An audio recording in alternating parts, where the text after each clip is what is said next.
Hi everyone, welcome to this week's Prophecy Update. As always, it's our desire to bring the events that are happening in the world from a biblical perspective and also a prophetic perspective. So thanks for joining us this week.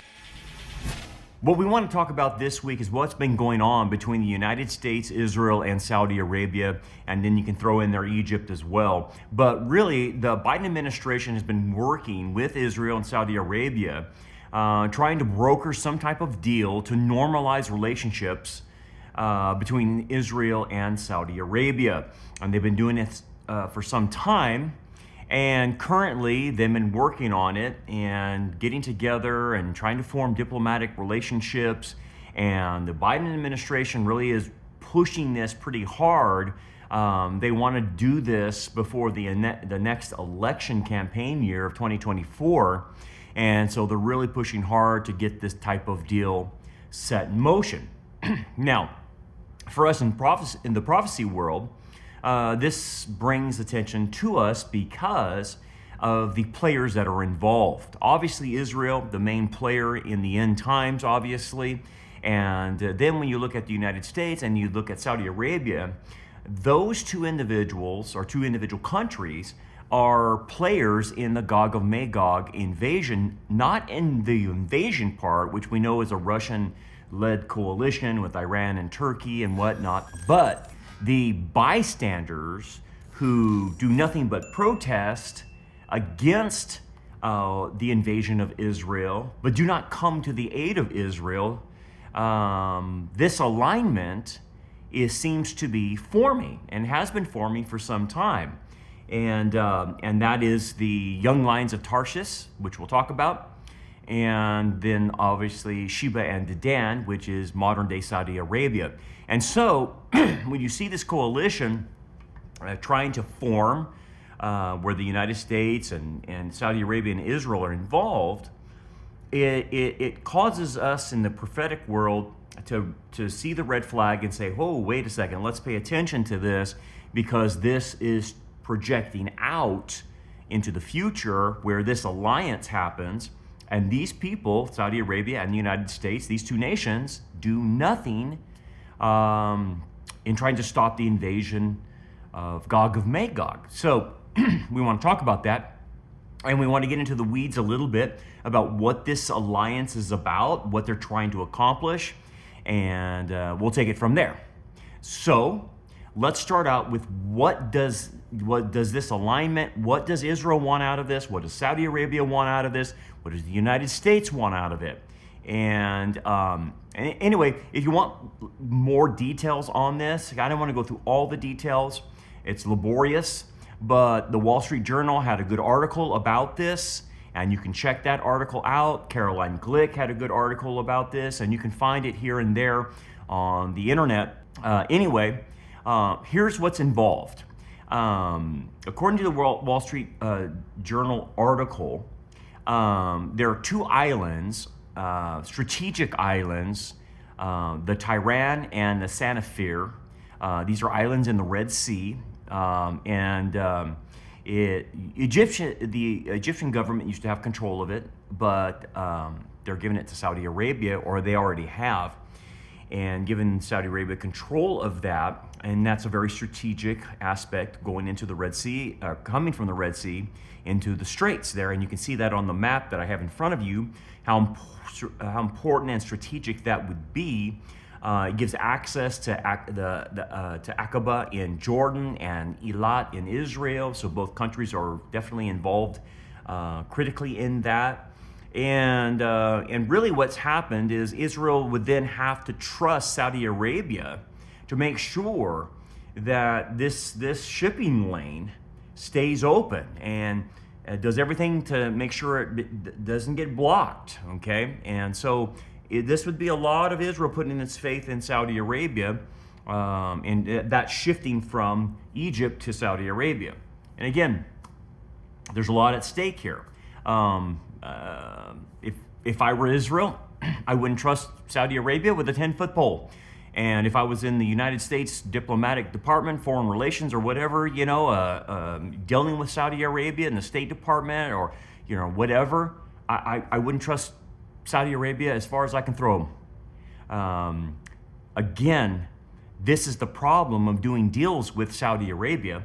They don't play fair. They don't play on the same level because, again, the ideology of Islam allows them to lie with taqiyya, and they can lie in kind of situations, and it's totally allowed in that religion. So I simply wouldn't do any deals with people that have no integrity because their religion allows them to lie. So that's a problem. And so I wish Israel wouldn't do this. I wish the United States, but again, you're talking about Joe Biden's administration. Of course, he's not running anything. It's really his handlers that are running this. And anyway, it's a lot more than just the islands. For instance, Israel wants, like Saudi Arabia, to allow Israel's airlines to cross over into Saudi airspace. Israel also wants to be able to fly planes into Mecca and Medina, I believe, for the Muslims in Israel. So they want that ability, and so they've asked for that. And then being able to cross over, for Israel, it would allow them to shorten their flights to India, Thailand, and China, and stuff like that. But the real big ticket item in all of this is what Israel wants, and even what Saudi wants, is they want the United States to deter Iran. This is part of the deal, okay? That we're going to get into a deal, but we want you to take care of this guy, this player, Iran, in the Middle East. And Iran is a major threat, as you know, to Israel. It's a major threat to Saudi Arabia, and they don't like it. Saudi Arabia has tried to do negotiations with Iran, but again, they don't get along very well. So Saudi Arabia is looking to the United States, and then Saudi Arabia wants security from the United States, that if it's attacked, that the United States would defend it, and they want the United States to allow them to have a so-called peaceful nuclear program, and then having the ability to buy U.S. weaponry as well. And again, how does this fit the United States' interest? Well, the United States has a problem with China in the region. The United States doesn't want China in the region. And so what the Saudi Arabia is wanting, this treaty-bound assurance that the United States is going to help them militarily, allow them to do their nuclear program, and provide weapons that they can purchase from the United States. And really, the issue then is to get China out of the region. That's the problem. So Saudi Arabia has been working with China, and economically and militarily, and definitely the United States doesn't want any military bases built in Saudi Arabia. They want to stop China's influence in the region. So that's where the United States brings its interest into all of this. And then, of course, Saudi Arabia wants Israel then to adopt, concessions to create a Palestinian state, which is never going to happen, by the way. But therein lies all the particulars of what these three nations want from each other. Now, interesting, Caroline Glick, who I highly recommend you read her articles and videos, watch her videos. She's fantastic on the developments that are going on in Israel. And according to Caroline, she said, quote, Biden's advisors are seeking assurances from the Saudis that they will not replace the US dollar as the currency of exchange in the global energy markets. And she goes on to say, over the past year and a half, the Saudis have agreed to sell their oil to China in yuan. That's the currency of China, right? The problem with the U.S. position is that it was the Biden administration itself that created the opening for a parallel market for energy sales not tied to the petrodollar. And she goes on to explain that. And so you can see we created a mess, and the mess we created then created, the ability of China to walk in there, right? And so now it's like we want them out of there, so here's the deal we're going to try to negotiate. Okay. Anyway, if you continue to read Caroline's article, she goes on and makes another important point, and she says, as for technology, Glick refers to the journal that reported that the Biden administration is demanding that the Saudis limit their use of Chinese Huawei 5G technology. What is the big deal about this? Well, she goes on in the article to explain that as Carice Witt, the executive director of Signal, which is the Sino-Israel Global Network and Academic Leadership, explained on her show in early July that basically China is building Saudi Arabia's new technology-based city, Neom. You remember that? We have talked about Neom. Neom is the straight line city that goes across Saudi Arabia, and it's supposed to be eco-friendly. It's supposed to represent the 15-minute city, that there's no cars there. You can do all your business, and play and work and everything in the same area. Again, pushing this ESG compliancy of 15-minute cities, which is going up all over the place, right? And so they're building this, but they're using China's technology to do it. So that's not a good thing as far as the United States is concerned. They don't like that. Now, again, these are some of the particulars, and again, the big ticket item is the alliance. And what you're looking for as far as the prophetic world is the alliance. It doesn't matter what the issues are. You're looking for this alliance, okay? And that's what we're paying particular attention to. Now, something similar like this happened a while back under the Trump administration, and it was the Abrahamic Accords, if you remember that. It led to the normalization agreements between Israel and the United Arab Emirates, Bahrain, and Morocco, and then it tried to get Saudi Arabia to kind of get on board, but they really didn't. But what was this about? Well, the Abrahamic Accords had major problems theologically. I don't expect Trump or Jared Kushner to even understand this, but I do expect prophecy students to understand this. And when we make our comments on the Abrahamic Accords, the Abrahamic Accords divided the land. The Abrahamic Accords also called Jerusalem the eternal capital of Israel, but then said that the Palestinians could have the eastern part of Jerusalem for their capital. And it's like, no, you can't do that. You're dividing the land and you're dividing Israel, and you can't do that. And there was some word salad in the treaty, so to speak, in the Accords about the situation over Jerusalem. So in one sense, it would say, oh, this is the eternal capital of the Jews. And then in another sentence, it would say, this is the capital of the Palestinians. And it's like, no, that's wrong, and that's not approved by God, obviously. A lot of people theorize, just let me do a side note here. A lot of people theorize, and I'm talking about the tinfoil hat brigade, and I'm not talking about the conspiracy nut jobs that are out there. But,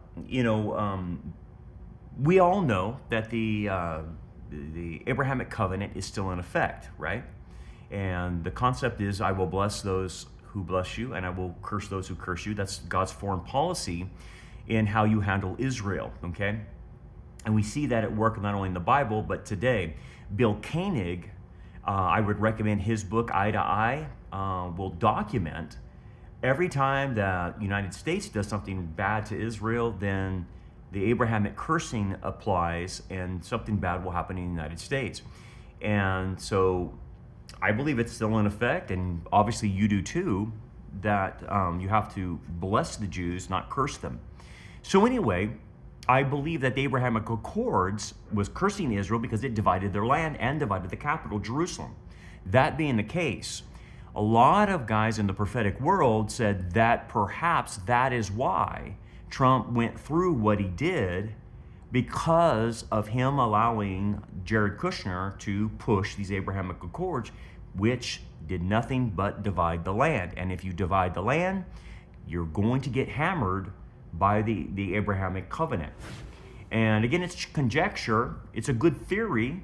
And I think it's worth noting that it doesn't matter who you are. If you're a Christian or if you're an unbeliever, you mess with the Abrahamic covenant and you divide land and you take land away from Jews and you don't support their right to be in the land and support them as a people group, Again, supporting the Abrahamic covenant is different than supporting the government. The government will make stupid moves. Like if the government goes through with doing a deal with Saudi Arabia, I don't back that up, and neither should you. But at the end of the day, that's how the Abrahamic covenant works. Whether believer or unbeliever, it will curse you.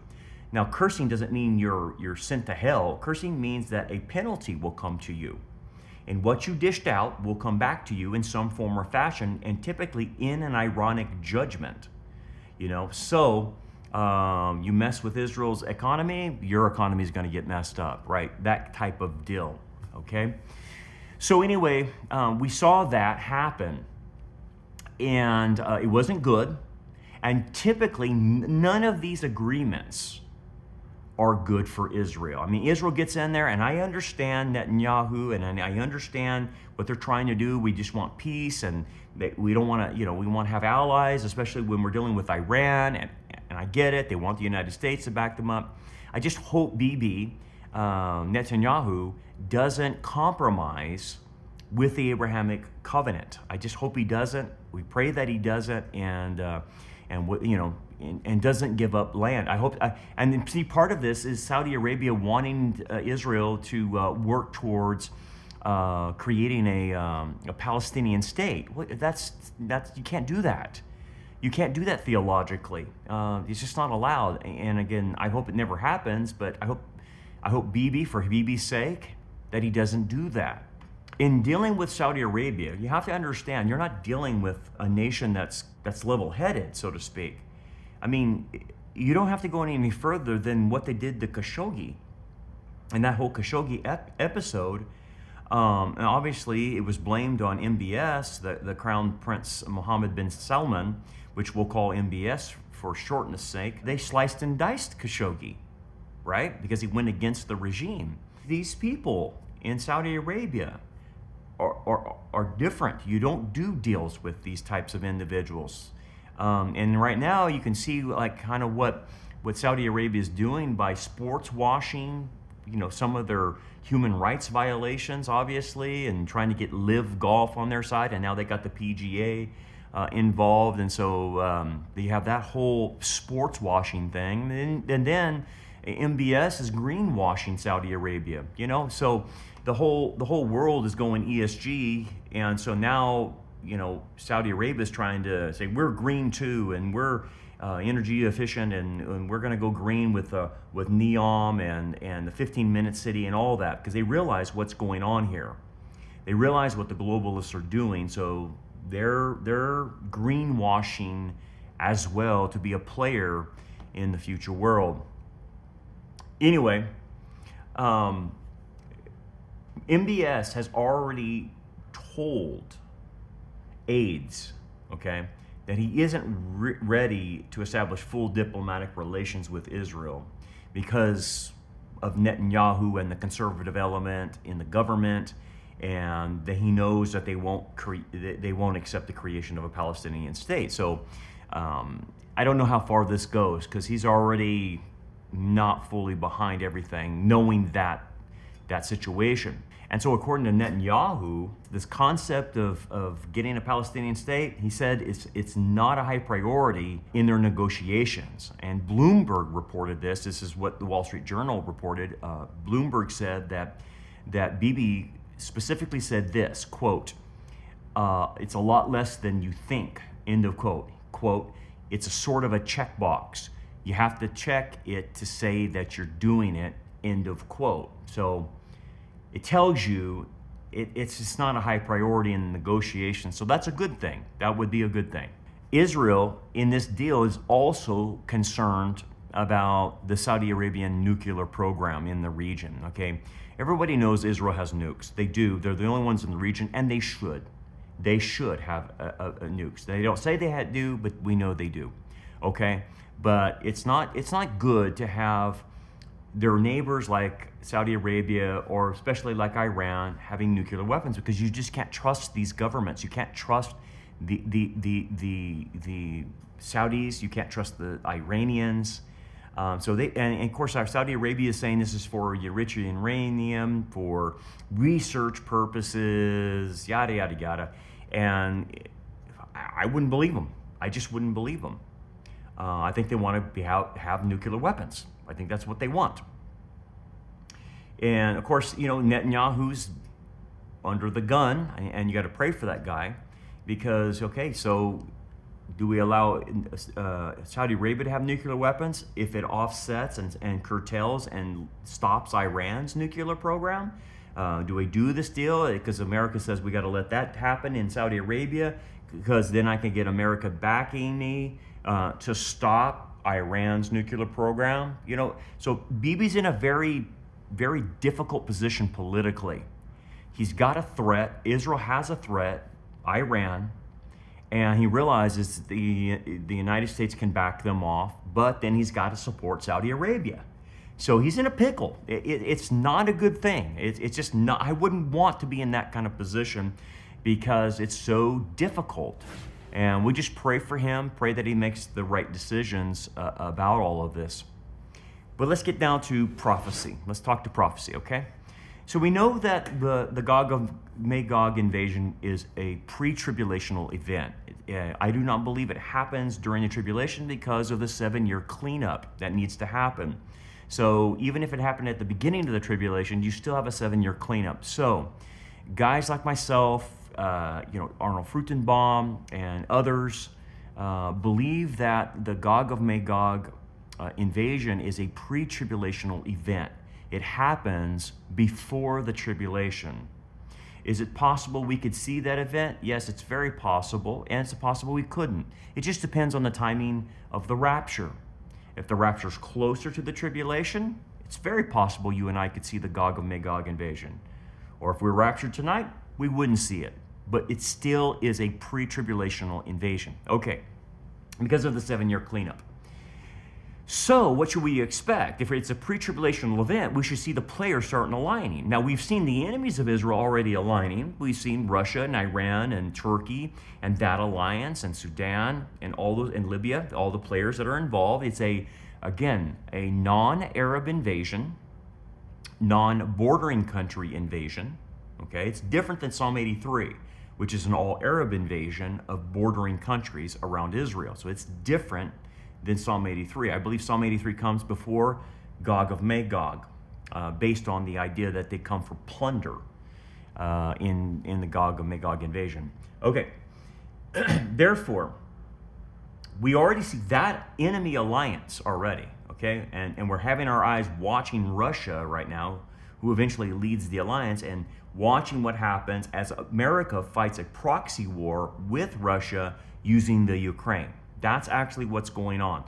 America is fighting a proxy war with Russia, okay? Trying to take Putin down, trying to do regime change. Along at the same time, covering up the criminal activity that the politicians that are involved in the Ukraine are doing, like the Biden administration and everyone else that's involved in covering up. We also know that there's bio labs in the Ukraine, just like the one like Wuhan. And why are they doing that? Again, it's exactly what Fauci was doing. So we have that problem, and then we have the money laundering, and we have billions of dollars being given to a country, and we don't know where that money went, and we're giving money to Zelensky, who is nothing but a comedian and a prop being used. And again, understand this. The Ukrainian government is one of the most corrupt governments on the planet. I'm not talking about the people. I'm talking about the government and Zelensky and what's going on with the Biden administration and Biden family, and basically it's just crime.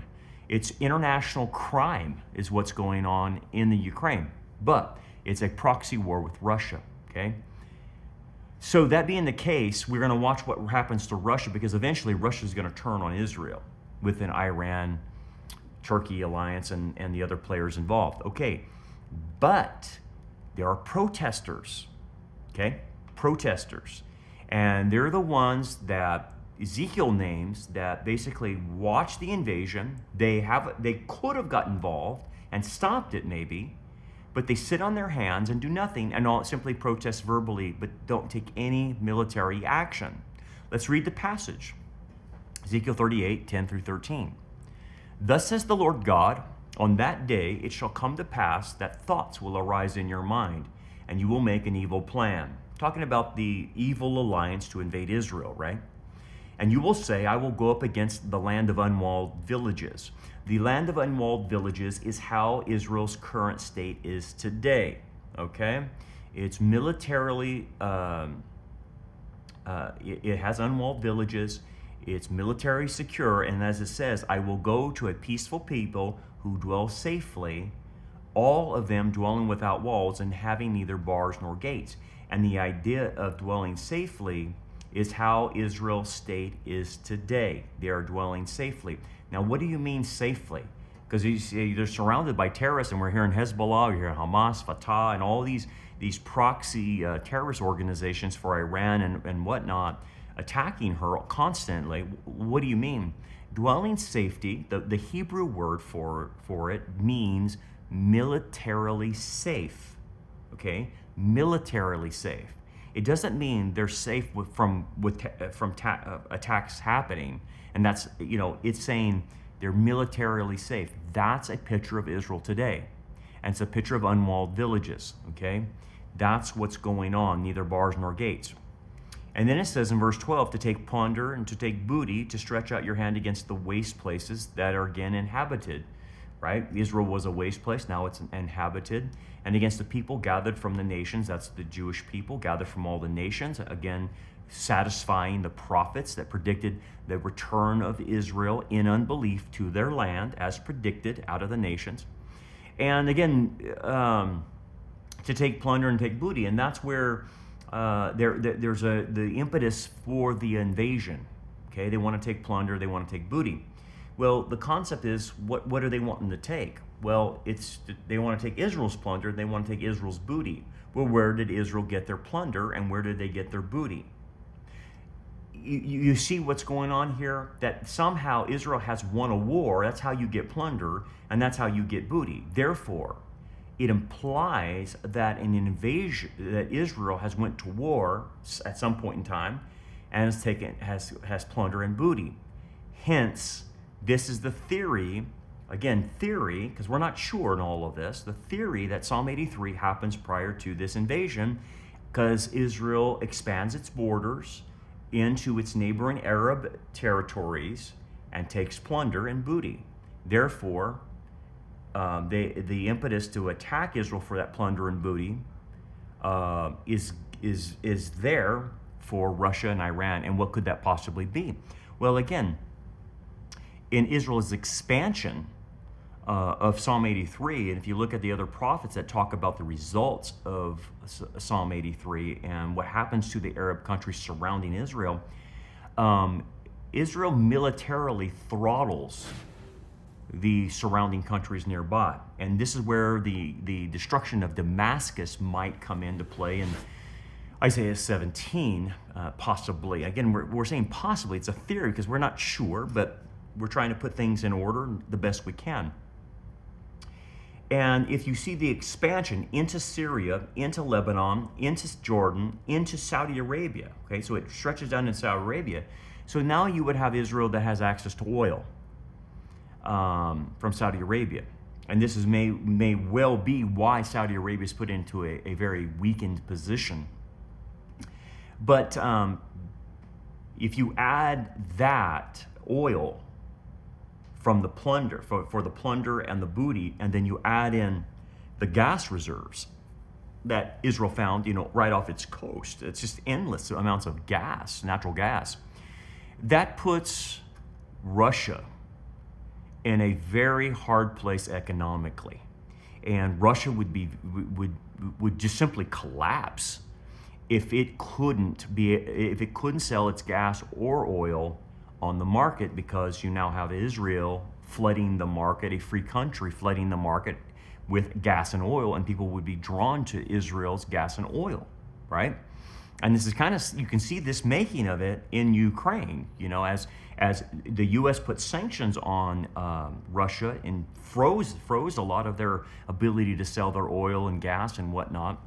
And then we, as you know, hit the pipeline out there that was going to Germany, cut the gas line off. We blew that up. So it puts Putin in an economic crunch. Well, if Israel expands her borders and takes oil, it's going to put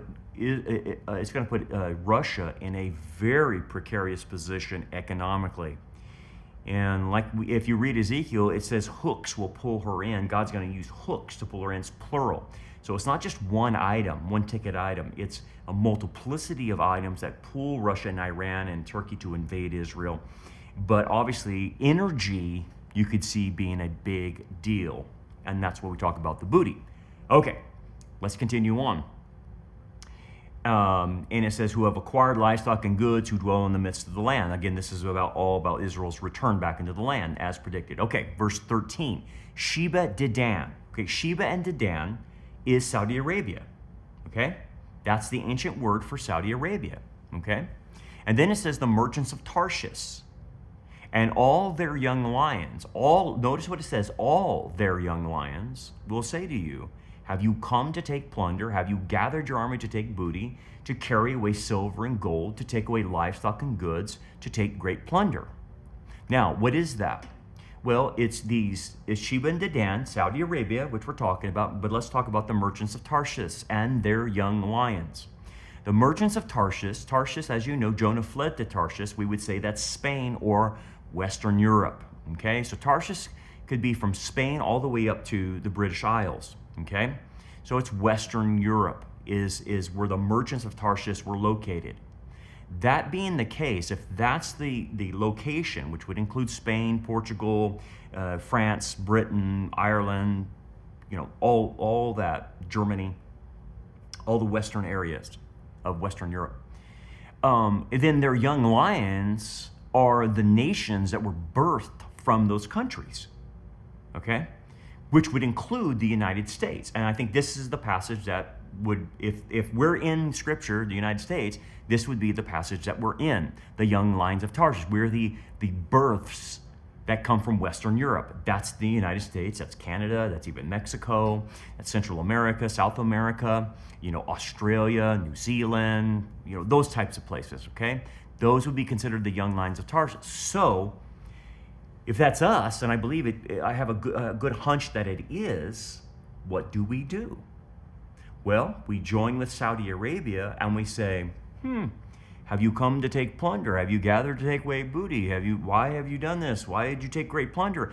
All we do is politically question the invasion, but we don't go in to rescue Israel, which I believe is exactly the sentiment today with the United States administration.